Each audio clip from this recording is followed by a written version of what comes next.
Намираме се в село Славеево, община Ивайловград. Традиционният поминък тук е тютюнопроизводството, отглеждането на сорта Крумовград. Представете се първо, как се казвате? Красимир Митков Красев.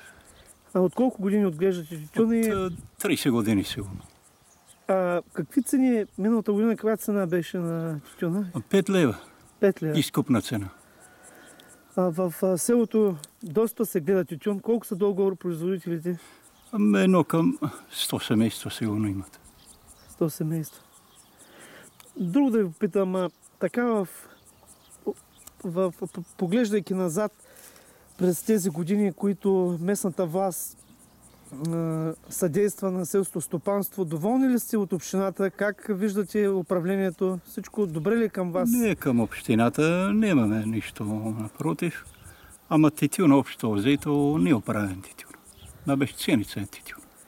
Фирмите според вас ли са причина за това? Кое? Сигурно не знам, държавата, фирмата не може нищо да каже, защото 1 килограм тютюн 5 лева, една кутия цигари е 5 лева. Каква е себестойността на 1 килограм при вас? Изчислявали ли сте го това? Калкулирали ли сте го? Как? Какви са експлоатационните разходи за отглеждането на... 1 декар тютюн да гледаш. Да. Не гледай се рамки. 200-300 лева рамки. Дървията, материали. После води плащаме, после земи плащаме. Земи. Всичко е разходи, найлони. Разходите са големи. Така, инфраструктурата виждаме, че се е подобрила в общината.